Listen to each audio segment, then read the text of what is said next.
Assalamualaikum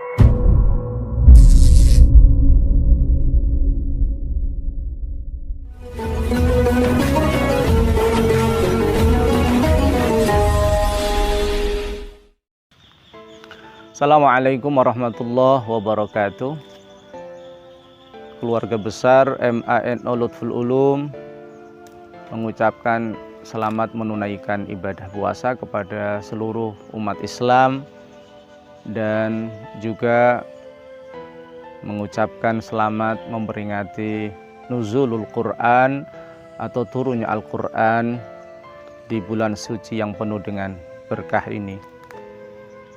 Para pemirsa yang berbahagia, Al-Quran adalah firman Allah Subhanahu wa Ta'ala yang diturunkan kepada baginda Nabi besar Muhammad SAW yang bertujuan memberikan hidayah, petunjuk kepada umat manusia supaya umat manusia ini selalu dalam jalan kebenaran, dalam jalan kebahagiaan di dunia sampai akhirat.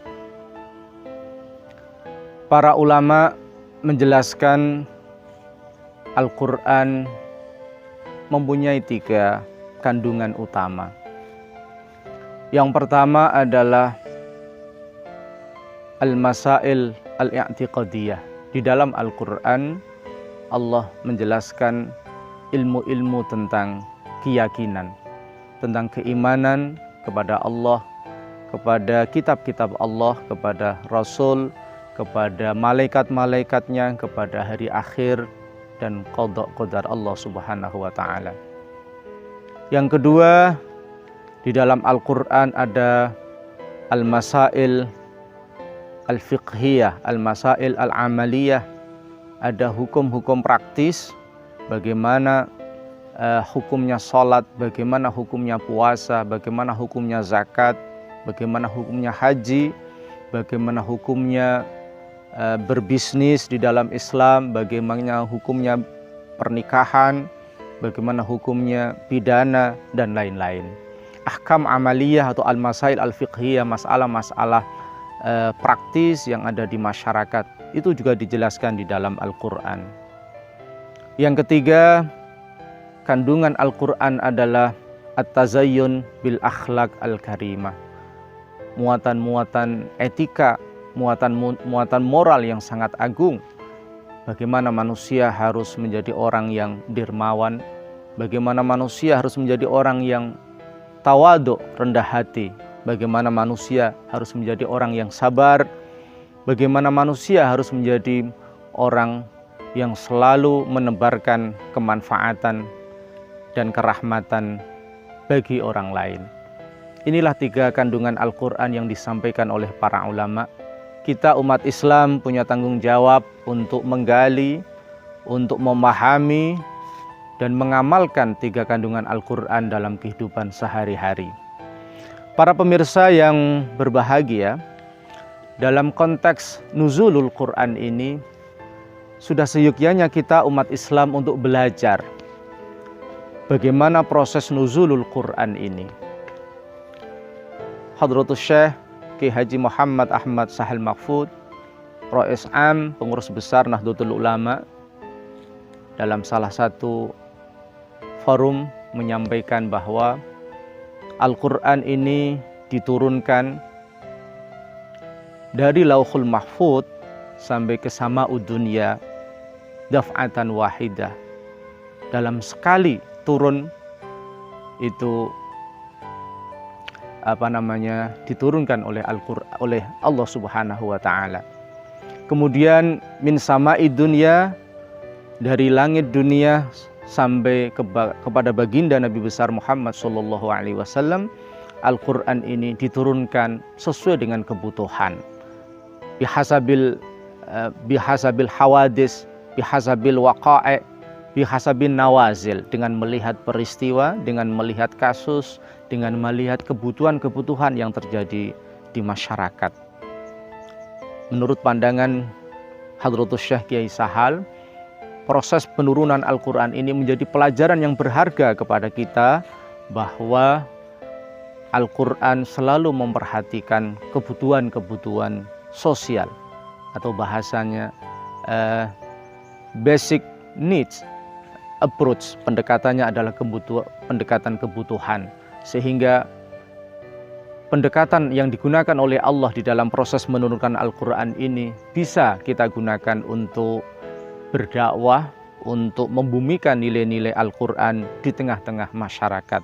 Kita sampaikan nilai-nilai Al-Quran yang dibutuhkan oleh masyarakat sesuai dengan konteks kehidupan masyarakat, sehingga nilai-nilai Al-Quran punya daya relevansi, punya daya efektivitas, punya daya transformasi di tengah-tengah masyarakat. Para pemirsa yang berbahagia, nilai lain yang bisa kita ambil dalam momentum peringatan nuzulul Quran adalah spirit membaca. Firman Allah yang diturunkan pertama kali kepada Nabi besar Muhammad SAW adalah Iqra bismi rabbikal ladzi khalaq, khalaqal insana min 'alaq, Iqra wa rabbukal akram, alladzi 'allama bil qalam, 'allamal insana ma lam ya'lam. Di 5 ayat ini ada 2 kata kunci. Yang pertama adalah Iqra, bacalah. Yang kedua adalah al-qalam atau pena. Umat Islam jika ingin maju dan berkembang, jika ingin menjadi kaum pemenang, jika ingin menjadi bangsa yang memimpin dunia, maka spirit Iqra dan qalam, spirit membaca dan menulis adalah spirit yang harus digaungkan dan harus menjadi budaya yang menyatu dalam kehidupan umat Islam.